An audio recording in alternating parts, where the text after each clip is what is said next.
Hello everybody, welcome back to the Talking City podcast with myself, Conor McGilligan, your YouTube and multimedia host. Today I am joined by Joe Bray, your Manchester City writer, not Simon Bajkowski. We'll have the press conference as well later on today. We're recording this Friday morning. So, Joe, how you doing? You all right? Yeah, not too bad. Busy day. Glad the football's back. Yeah, mate, definitely. I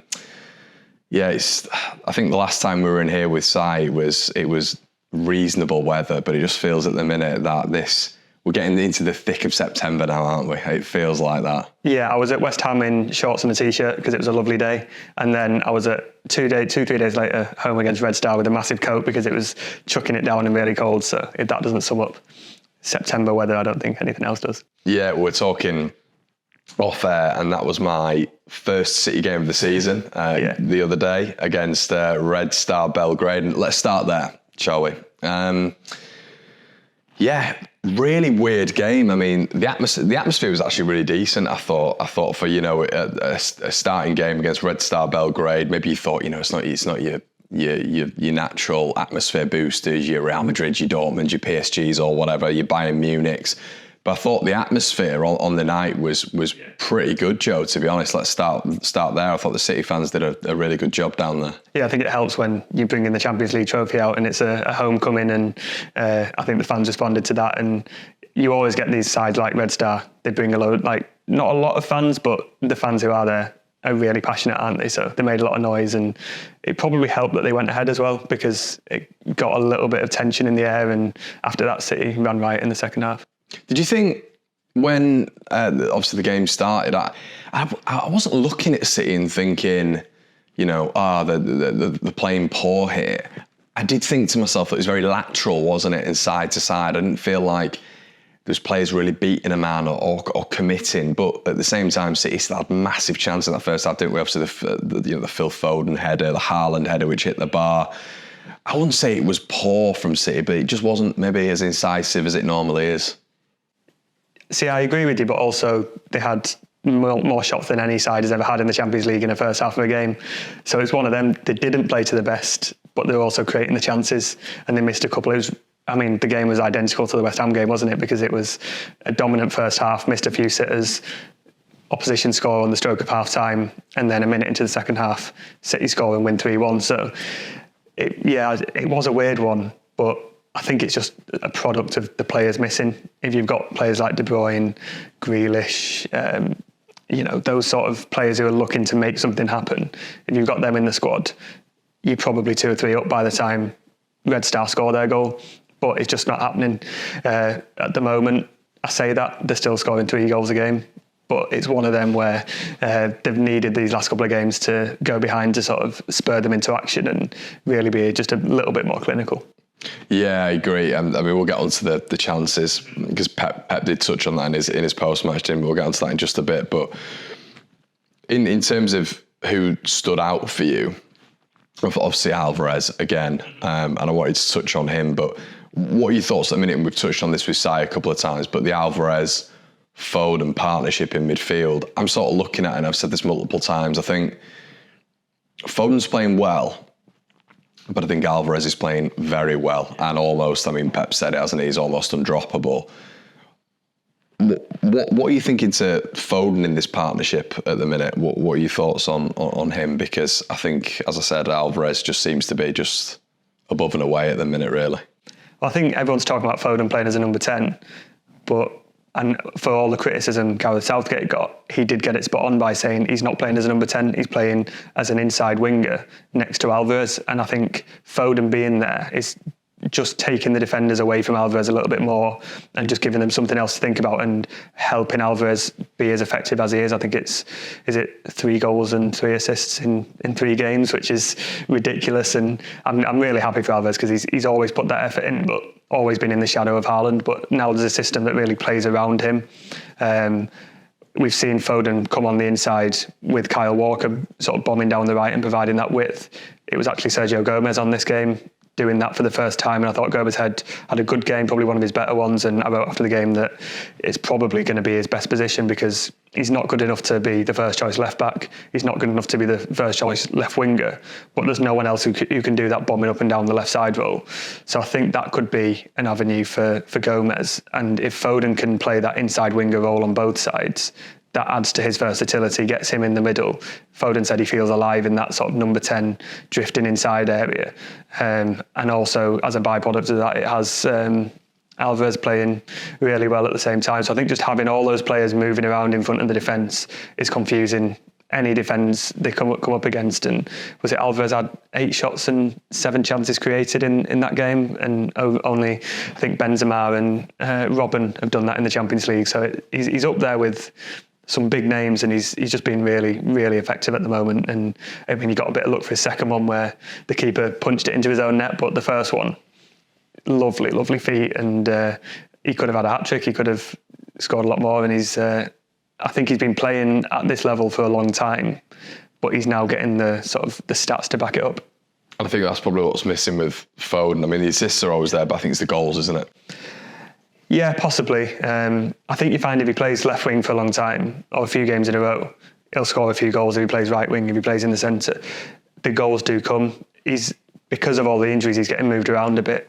But when he played number 10 against Newcastle, he set up Alvarez. So he's still involved. And I thought against West Ham, he wasn't bad. He was the one who was taken off, and then the shape changed, and then City went on to win the game. But he wasn't playing badly. And I don't know, maybe he can't win at the moment because people are saying play him number 10 because that's where he does everything. His club manager and his national manager are saying you need to do more defensive work. In the last couple of games, I'd say he's probably done that. He's probably focused more on his positional work and kept the shape a bit better at the expense maybe of goals and assists. And now there's maybe a question mark saying, oh, well, he's not doing what he was doing before, but he's probably doing what the managers want him to do. So I think it's part of the learning curve for Foden in that position, maybe. Damned if you do, damned if you don't, yeah. Sort of thing. I think, obviously being at the game the other day was hilarious because one of my mates was Haaland obviously missed the one in the first half. There's a couple in the second as well where he's snatching a little bit. And he turned around and went, God, if Alvarez was there, that would have gone in. And you thought how the narratives change. Yeah, but it is true, isn't it? I think his shot per goal ratio over a 90-minute period is just, I mean, he's such a pure striker of the ball. You normally see left footers, don't you? I've always said this. I think left footers always seem to have a purer strike of the ball. But Alvarez, when he hits it, invariably, it's just always on target, isn't it? And I think it's obviously the striker element in him, but also he's deadly in that final third, isn't he, Joe? And we're seeing that. I mean, when he first signed and no one really knew who he was, and then we were looking at what he was doing for River Plate, there was the obvious Aguero connections or comparisons, and he was scoring a few very Aguero-like goals. And then he maybe hasn't done that in this first season, but the few that he's been scoring this season, if Aguero scores them, you're saying, yeah, that's typical Aguero, fantastic striker. And his footwork for that first one, Aguero scored that dozens of times. Underrated. Oh, lovely goal. Yeah. And I think he's always had that. And I think he said he's played in that number 10 behind the striker role before for Argentina and River Plate. But he's also played as the sole striker, so he's got that in his locker as well. But because he's had to play behind Messi and Haaland for club and country, maybe we don't always see that. But yeah, if Haaland's going through a bit of a patch at the moment where he's getting in the positions, he's having the chances, but nothing's going right, it's a chance for Alvarez to step up and say, well, I can do it instead. Yeah, it is. I think at the minute, it's an interesting question because I don't think City have started this season with as many injuries. It's almost like quite novel at the minute for so many key players to be out at one point.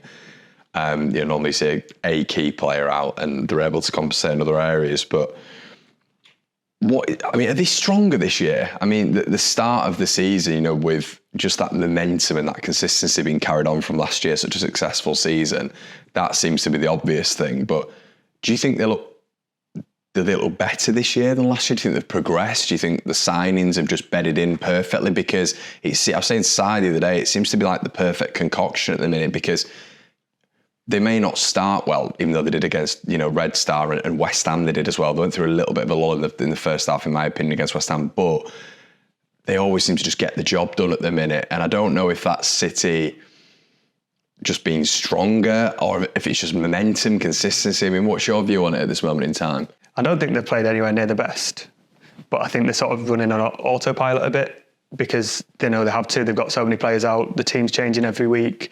Players are playing in different positions, so they've just sort of got to do what they can. It's like a flow to state, get doing. Isn't it? Yeah, I think a lot of the players just know what to do and know how Pep operates now. And I don't think in an ideal world they would have thrown all the new signings in as quickly as they have done. I mean, Núñez might have played on that game, but I don't think he would have played the full game, for example, or he might have come off the bench.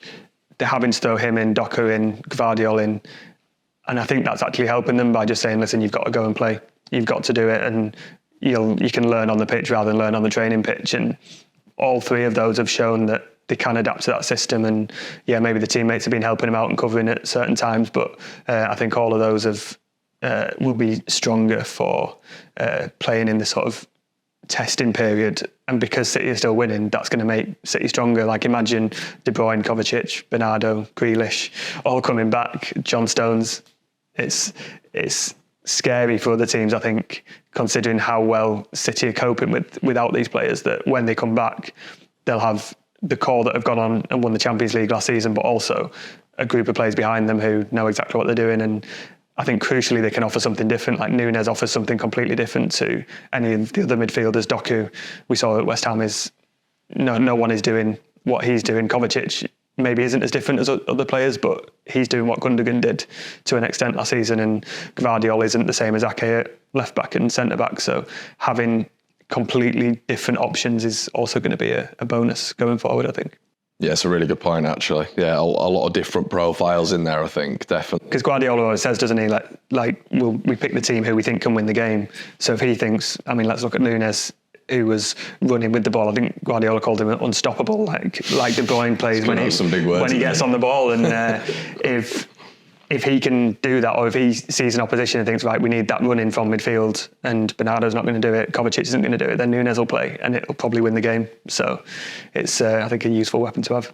Oh, his touch on him looked excellent, I thought. Looked really, really good. Obviously, Alvarez was the pick of the bunch, but his first Champions League start, Núñez, and slotted in. And I want to touch on Rodri in Act 2, so stick around for that. But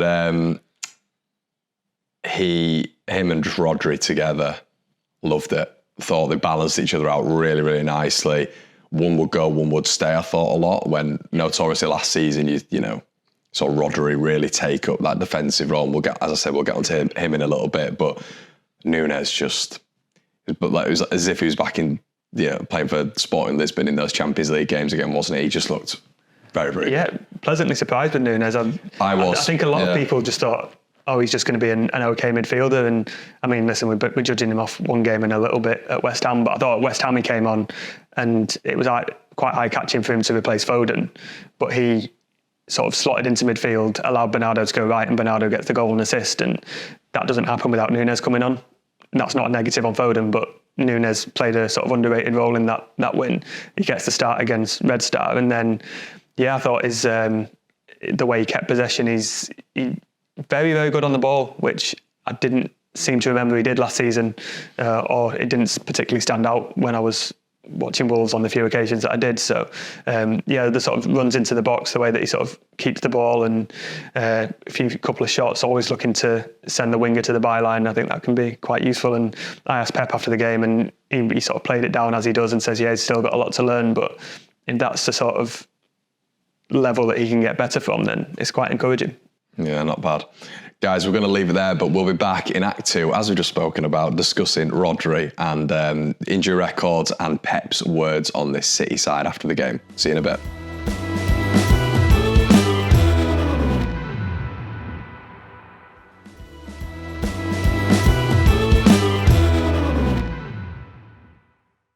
Hello, everybody. Welcome back to the Talking City podcast. Right, Rodri, is he now a 10?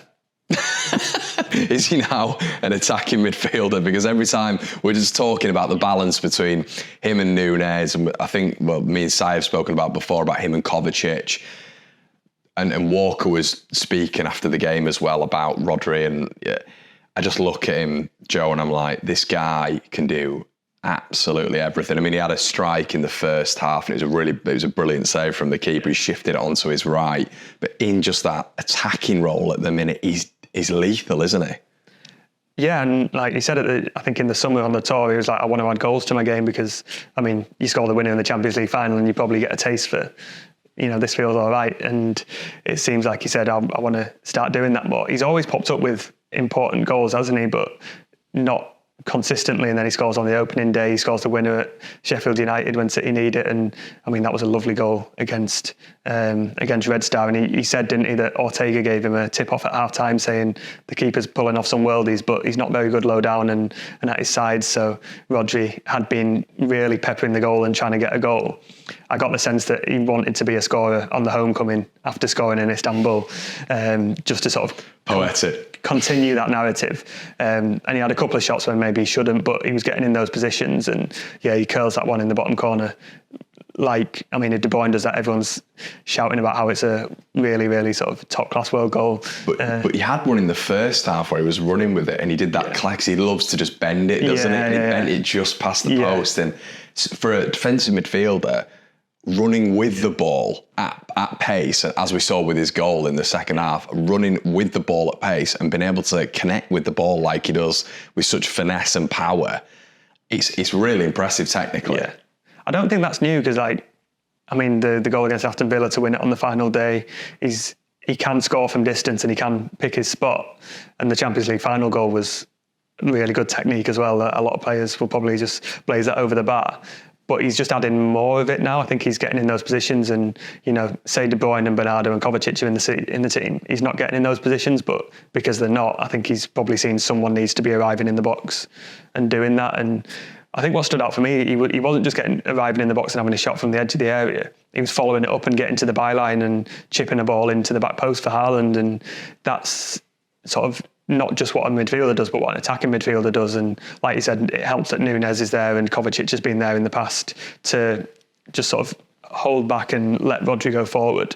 But it's just another example of if you've got Foden, Alvarez, Haaland, and your other midfielder, let's say it's Bernardo, all dotting about, then you've got Rodri coming through as well. The defenders aren't going to keep up, and there will be space to exploit. So he's clearly a clever enough player to do that. I think Guardiola said he's the best midfielder in Europe after the game, and previously he's the best defensive midfielder. I don't think you can argue that there are many better midfielders around at the moment. Is he his most important player? I think I would have said so last season because he was literally undroppable in that position. There was no one else who could come in and do that. I think now you've got Kovacic. I think it'll be interesting to see, will he be rotated and give Rodri a rest? But at the moment, with all the absences in midfield, probably is, just because without him, that midfield probably falls apart. It's quite inexperienced, but when you've got Rodri who's a 7, 8 out of 10 every game, and now he's popping up with important goals when City need it, I think that's a fair thing to say. You'd probably look at maybe a Haaland, but even when De Bruyne has been taken out with how good he is, and Bernardo, obviously, potential injury, potentially will be fit tomorrow, who knows, we'll find out later on, but it's you feel taking Rodri out, and this is a perfect segue. You mentioned, I didn't do this on purpose either, but you mentioned Kovacic. A certain midfielder you didn't mention as a defensive midfielder was Calvin Phillips. So he came on late in the game, Red Star Belgrade, and once again, it's just symptomatic. I'm just watching it and I'm like, rumoured opportunities for him to leave in the summer. And honestly, Joe, I'm sat there and I'm like, if you had that opportunity, I'm not saying he did, but if he did have that opportunity in the summer, why wouldn't you take that up? Did he have, you do wonder if he had guarantees from the club, but then, the rumours were that City were kind of open for him to maybe move on. There's rumours about Liverpool, Newcastle, obviously, we don't know, but you do look at his position now, and as I say, you just mentioned Kovacic before, we've mentioned Nunez, obviously Rodri, that whole midfield balance. You're not mentioning him. Sai's not mentioning him. I'm not mentioning him. What is his position now in this City squad, do you think? Is he just purely a 5 to 10 minute player now? I think the first thing we say is that Guardiola literally said last week he had offers, he turned them down, and City were open to letting him leave on loan, and he decided he wanted to fight for his place, which I get on one hand because you've been bought for a lot of money, and if you leave after a season where you barely played, it's sort of an admission of defeat, and where do you go from there? And if he's still getting in the England squad now, when he's not playing at all, probably just because he's at Manchester City, he would risk that as well, and then he's not playing for anyone. I think it'll be interesting to see, does he play at Newcastle next week in the Cup? Guardiola said he'll look to the youth team and rest key players. I don't know. I don't think there are many youth team players who he can call upon. Not left. But, I mean, you look at the sort of influence he's making there is we're going to have to rest key players, and that means that players who haven't been playing, like Gomez, like Phillips, are going to come in. I think this is going to be quite a big week for him, especially with Nottingham Forest at home, who City should beat. Will he get, even if he gets half an hour, 40 minutes, assuming that City are comfortable in the game, he can then build on that, take it to Newcastle, show what you can do. But I do think it's telling that Núñez has come in. He's had 3-4 training sessions under Guardiola, and he comes at West Ham and he changes the game because he's holding that midfield. Guardiola wanted someone to come on and allow Bernardo to go wide, but keep the shape in midfield. He picks Núñez, who's been there for 3 days under Guardiola, rather than Phillips, who's been there for a year. And then he starts Núñez again from the start against Red Star, and Phillips doesn't come on. I mean, Phillips didn't come on at all.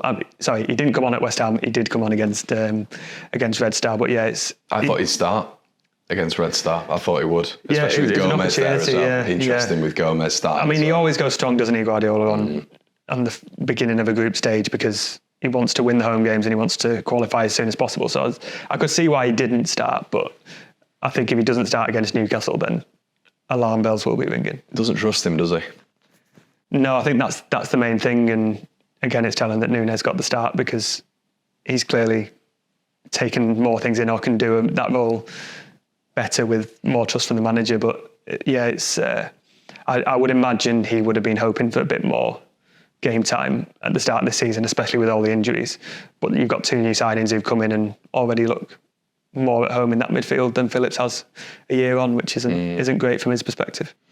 No, it's not at all. You just mentioned injury chat. Obviously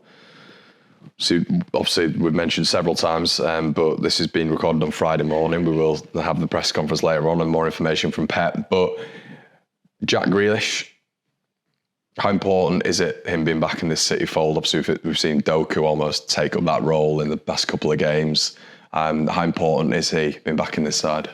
It's important, and I mean, from January to May last year, he was undroppable on that left wing, and he made sure that Foden was on the bench and other players couldn't get games and stuff. But I think City coped fairly well without him. I think Doku's come in and he scares defenders, and you've got Bernardo who can play in the wing, you've got Foden who's doing that role and coming inside.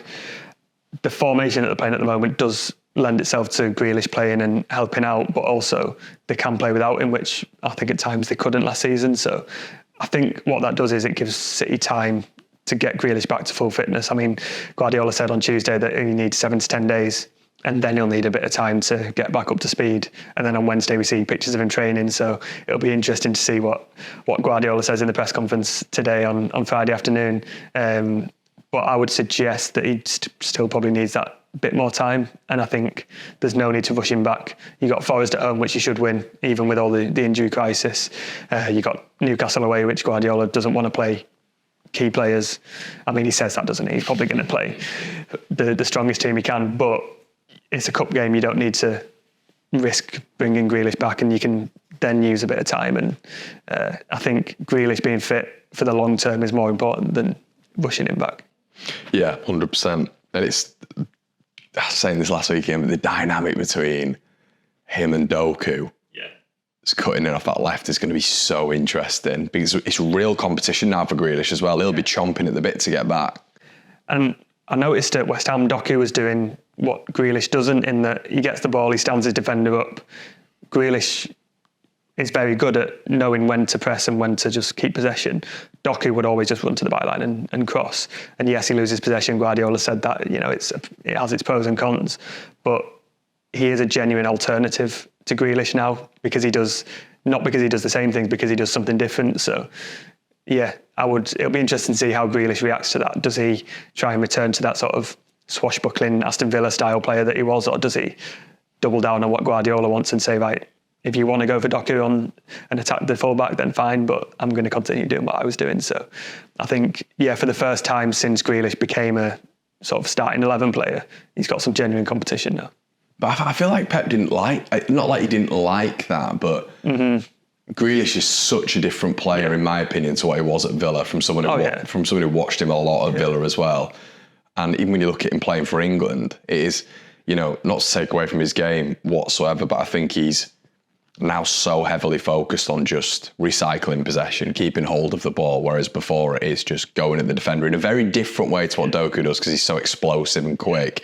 Grealish should almost just turn the full-back inside out, wouldn't he? And I do wonder what he thinks about that, because it is, with Doku, it's like, just, you've got a license, this is your game. Just go and have a go at them. But then do you think Pep will maybe coach that out of Doku, but it takes a lot away from his game, doesn't it? So I know we're basing it off 3 games, but it'd be a shame if he did, wouldn't it? Because Doku's so exciting, and he's one of those players who, like, you feel the buzz around the crowd when he gets on the ball, especially after what he did at West Ham. There was excitement when he came off the bench against Red Star to see what he could do. I wonder if Grealish on the left and Doku on the right could be an attacking force, because we came on the right against Red Star. Exactly. So, I mean, last season Guardiola liked he either went with Foden and Bernardo on the wings or Grealish and Mahrez, because Grealish and Mahrez would slow it down and come inside, and Foden and Bernardo go to the byline and put a cross in. Could you then go with Grealish on the left, who slows it down and sort of teases the defender, and Doku on the right, who just goes for it on the other side and keeps them guessing? And I mean, we've not seen Grealish on the right as much. It's not his best position, but you can swap them round, and that could be a way to sort of just unbalance the defence even more, as well as all the players drifting around behind, in the centre. And City may be becoming more clinical. Segue again. You've done a really good piece on the Manchester Evening News on City's.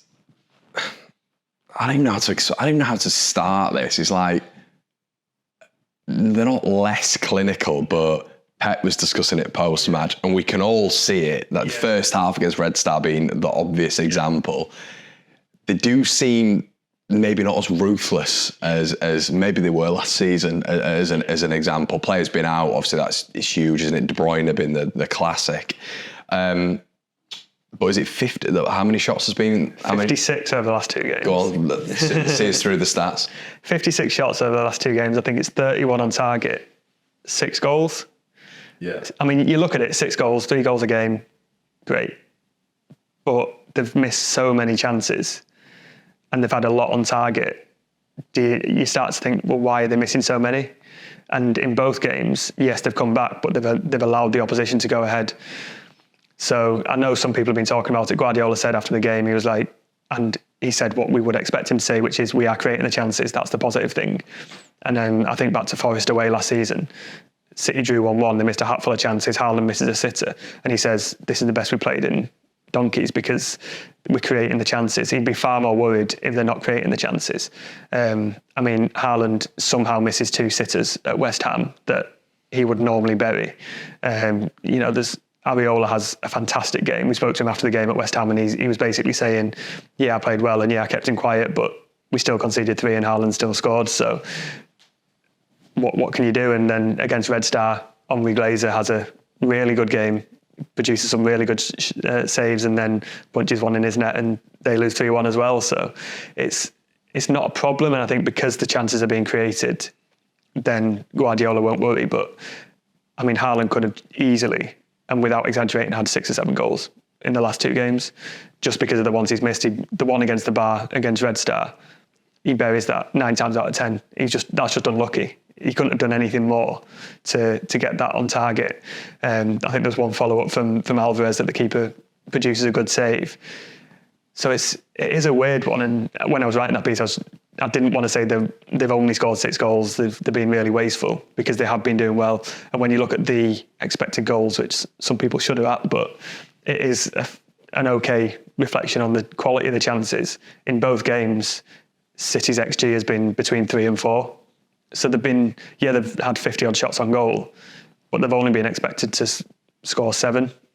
and they've scored 6. So yeah, it's all well and good taking pot shots from 25 yards. Is it the quality of the shot? And yes, Haaland has missed those sitters, but they've scored a few goals that they wouldn't be expected to score. No one's expecting Glazer to come for that ball and direct it into his own net. And Alvarez, when he gets that shot, you don't expect him to pull off that footwork. And Rodri has to get through a lot of players to bend that one in the corner. And they are sort of performing on a par, so I don't think it's a problem. I think Guardiola would be more concerned with the Fulham game where they scored 5, but they only had 5 shots on target, because that's less sustainable. I think you can improve from 50 odd shots and only getting 6 in the back of the net than having 7 shots and 5 on target. It's a lot of averages. 5 goals. Yeah. So it is an interesting topic, but I don't think it's as simple as saying City are really wasteful, because they're still dominating games and the goals have come. So I don't think it's too much of an issue. And also, when Haaland goes on a run like this, he's dangerous because he really wants to score. So I think he'll go and score a hat-trick against Forest because he'll be in that mood. Well, averaging 3 goals again. And we're complaining. Well, we're talking about City's lack of ruthlessness. But guys, we're going to leave it there. We're going to be discussing Kyle Walker when we get back.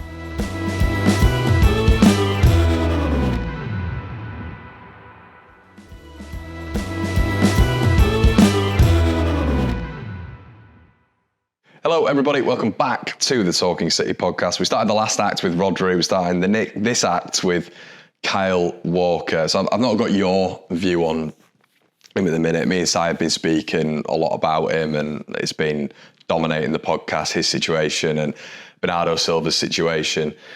He's stepped up massively, hasn't he? Obviously the captaincy, but he seems to really be... you've obviously seen Kyle before as that sort of leadership figure, but there's a difference to him this season. I feel like his performances as well. Pep has evidently, trusts him even more, giving him the captaincy. But even in his performances, Joe, I feel it's getting a lot better from Kyle. Yeah, he's justifying it at the moment, isn't he? He didn't start in the Champions League final. No one was really arguing because John Stones was playing so well in that sort of right back marauding role, and Akanji was also doing that as well. I think last year was a sort of a transition for that right back role in general, whether it was Cancelo or Lewis or Walker. I think now Walker is, and Pep touched on this, he is becoming a better footballer. He used to just be a right back who used his pace and got up and down the wing. Now he can come inside, he can play those sort of balls and drift into positions where he takes the winger with him, and he's not just becoming an attacking threat on the wing, he's becoming an attacking threat in the centre, which is, I think, a credit to him, because when you're 30 odd, you can probably just think, well, I've played at the top level, I've won everything there is to win, and I'm just going to carry on. But he seems really determined to get better and prove that he can go until he's 36. And I've never seen Walker go through the mix zone at the Etihad in the last year or so. He's stopped twice. He's not only gone through, he's stopped twice in the last 2 weeks. So he's clearly taken that sort of new captain responsibility seriously, especially with De Bruyne gone. I think he realises that someone needs to step up and be that captain in the dressing room. He's been a bit coy on who is the actual captain. So I don't know, do we read into that De Bruyne's number one, or is he being respectful and saying, I don't know.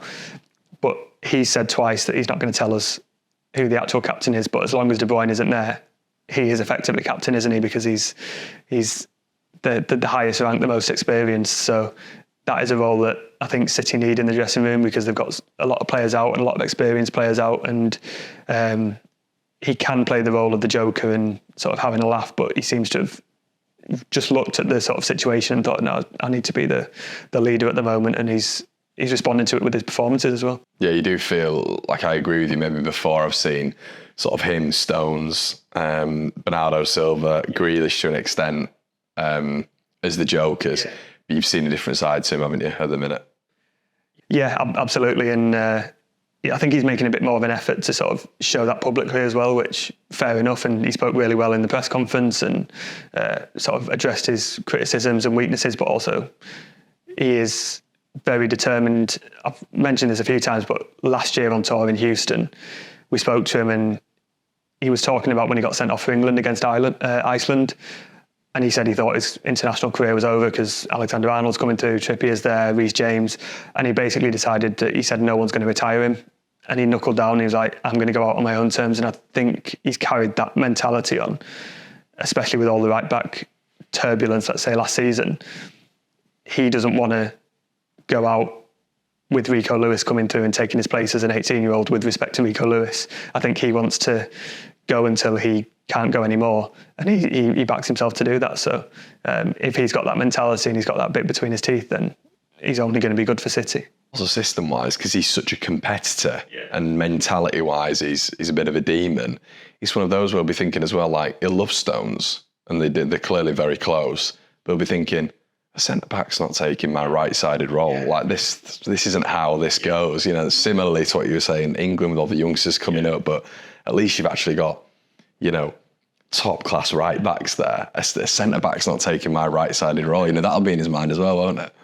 Yeah, and you can see he's still got those little goals he wants to get. He wanted to get a goal for England, and you could see how much it meant to him afterwards. And he almost scored an identical one against Red Star, but it was offside. And yeah, I think he seems more motivated than ever, which can only be a good thing. And as I say, when you're 33, normally you can just go through the motions, but he's won everything there is to win, but he still wants to win more, which is, again, very good for City. Right, I've got a question for you.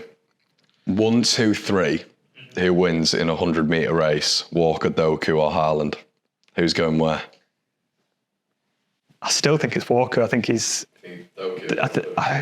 I might be imagining it, but I think there was a moment against West Ham where Antonio looked like he was through and Walker just put the burners on and got him, and he looked like he really embraced that. He said he backs himself over Doku, so I've got to put him there. And I'd probably put Haaland last. I'm not sure Haaland's got the staying power. I think in short bursts he has, but I don't think he's got the staying power over 100 metres. I think it's when... I think it takes Haaland longer to get going. Yeah. But I think Doku is just like, it's like a cheetah. I reckon he'd be good over short spaces. But like you've said, I think what I loved, and I obviously saw it live against Red Star, he shows the winger down the flank. He doesn't show him inside, and that is so unique. He's like, go on then, go on. And it's fascinating to watch, because obviously you'll normally get a winger maybe showing a fullback showing the winger inside, so then obviously the centre backs and the central midfielders can just crowd him out. Walker's like, now let's go. Yeah. It's fascinating to watch, it really is. And he's always done that, but it seems like, again, as he gets older, he's just doing it more because he still backs himself. And I mean, Guardiola said he's got sort of unique genetics, and Walker backed himself again when he said that. He was like, yeah, I might be 36 by the end of the contract, but I still feel like I can go on, and I don't think he'll be slowing down anytime soon.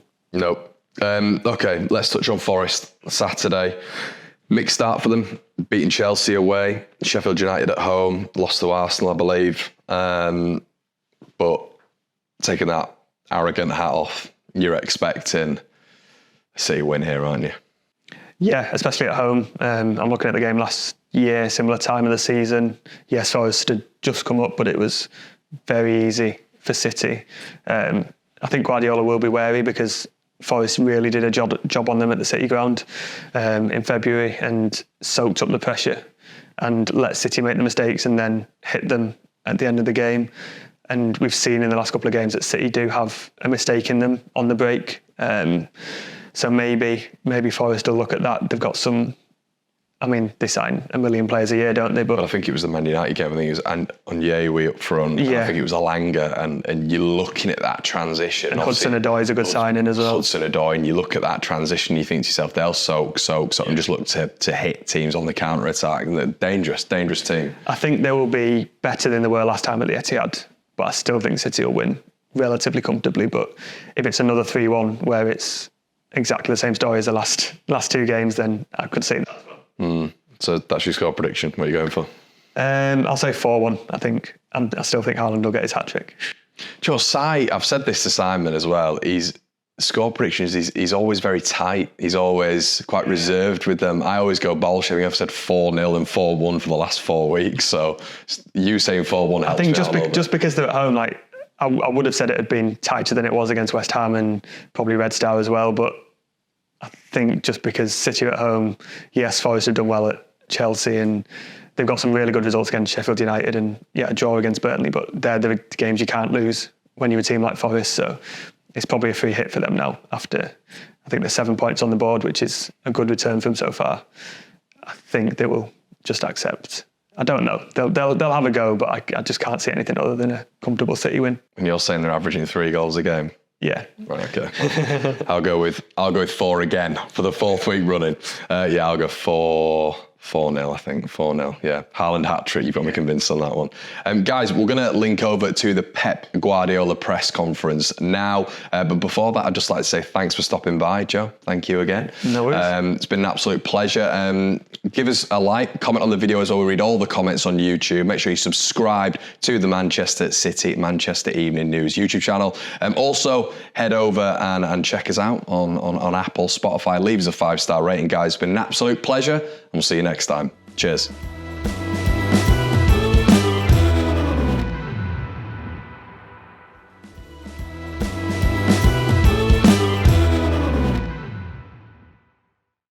Afternoon, Pep. Hope you're well. Steve Cooper has said Manchester City at the Etihad is the hardest game in world football. What do you make of those comments, and are you delighted that you've created that kind of environment here? Oh, we'll see tomorrow. It's a compliment. Thank you so much to Steve, but